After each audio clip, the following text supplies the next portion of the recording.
October 12th, 18... Goodness me, what year is it? Oh well, 18-something or other. My name is Jonathan H. Wiggins, partner to the famous Sheridan Holmes detective. Of course he would have never become famous without my help. Me, who wrote his stories, took care of him, and even solved crimes for him. Indeed, he is quite helpless on his own. But who gets all the credit? Him! It's Holmes this, Holmes that. Holmes is so amazing. Not that I mind. I know that the real reason he hogs all the fame is because he is secretly jealous of me. And who can blame him? My quick wit, my astonishing combat skills, my charming good looks, but mostly my debonair mustache. No matter how hard he tried, he could never grow such a masterpiece. Now there are many adventures that Sheridan and I have had. There was that of the rotten orange, the mystery of the limp locks, and of course the case of the killer mutant vampire wiener rabbits. But there is no tale that so excellently illustrates how essential I am to Sheridan Holmes' success as the case of the Marzipan Stone. It was a cold, dark night. The sky was raining cats and dogs, and I was sound asleep. Mary had gone to visit her mother, and being alone in a London storm didn't bother me at all. So I decided to visit Holmes.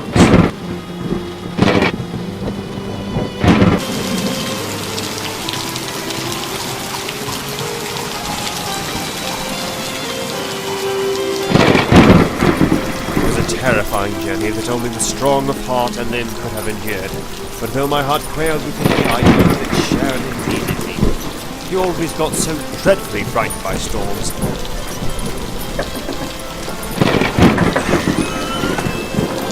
Oh, how are you these days, Jonathan?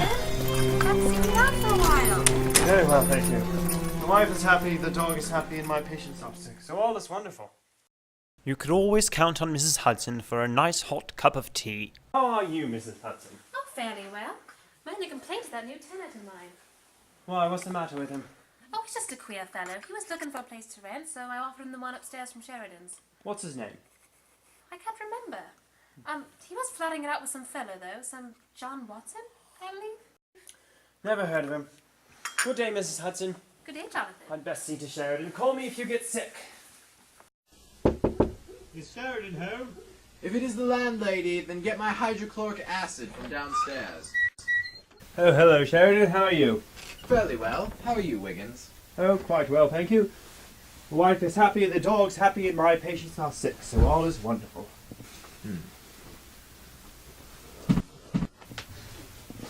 Holmes? Holmes? What on earth are you doing on the floor? I got bored waiting for my visitor. I knew you were just doing push-ups. Telegram for you, Mr. Holmes, sir. There's two important-looking men here to see you. Thank you, Billy. Here. Don't spend it all in one place.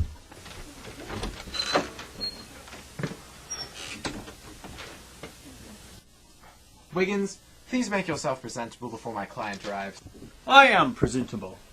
You won't ever be presentable until you shave that strip of fur off your face. Ah, there are my clients now. Kindly let them in, Jonathan. He looked almost exactly like Don Juan. You look almost exactly like Don Juan. You don't. Mr. Sheridan Holmes? My name is Mr. Richard Stanton. I'm here on behalf of Lord Chamberlain Finchley to inquire after your detective services. Why won't you show the Lord Finchley in? I would like to see him myself. He did not come with me, I'm afraid. I'm appalled that you lie to me, sir. I know for a fact that the Lord Chamberlain Finchley is sitting right outside that door, right now, listening in on our conversation. Come in, Lord Finchley.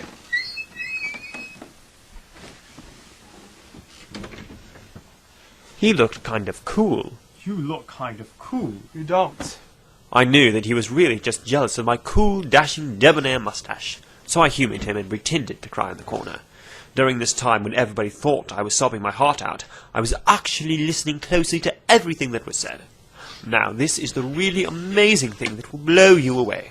Apparently, my acting skills were even greater than I realized. I was not prepared for such a powerful display of emotion, and convinced myself that I actually was crying because of Lord Finchley's remark about my coolness.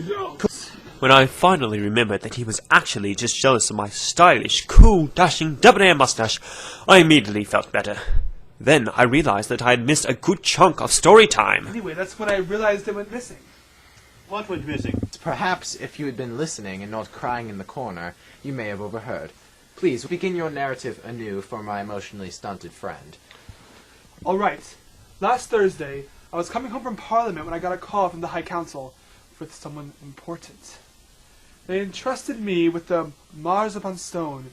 Anyways, I was holding the stone for the treasury so they can make some more room for gold. I put it in my private safe. I checked it once in the morning, once at night, and this morning it was gone. That's why I came straight to you, Mr. Holmes. If we can't find the stone, my career is ruined. Who else knew about the stone? My wife, Richard, and myself. Have you had any visitors at your house, Lord Finchley? Any break-ins? No.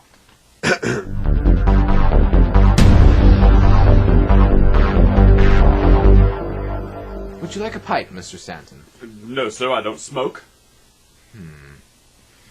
What if I told you, Lord Finchley, that I not only know the location of the stone, but I can get it for you immediately? I would not believe you. Why would a man who doesn't smoke... That's my...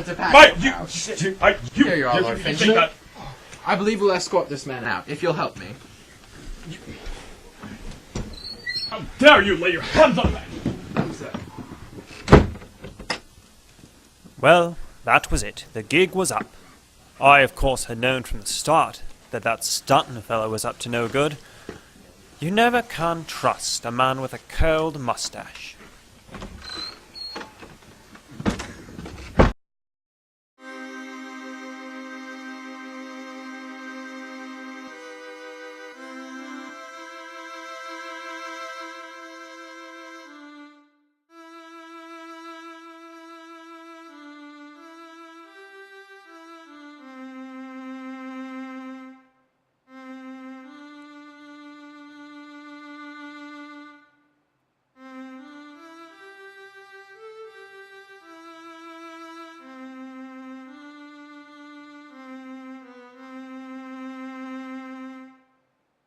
Far away in a land that you've never ever seen, there lives a boy who you've also never seen.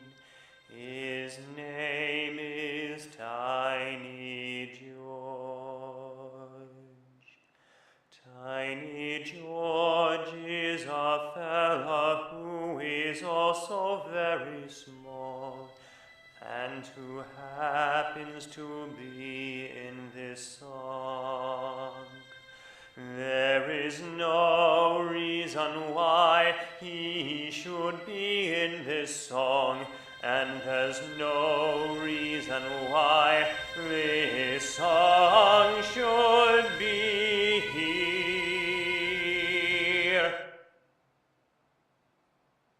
But it's here. Anyway.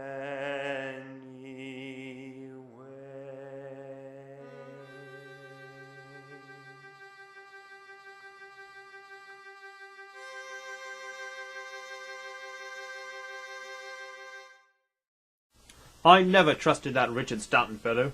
I didn't like the looks of his mustache. Well, Cheeseman has him now, so he'll hold on to him like grim death. I'd say overall it was a pretty successful case, wouldn't you? Holmes, what's the matter? Your hat and boots, Wiggins. We must go. Another letter from your mother? No. The devil.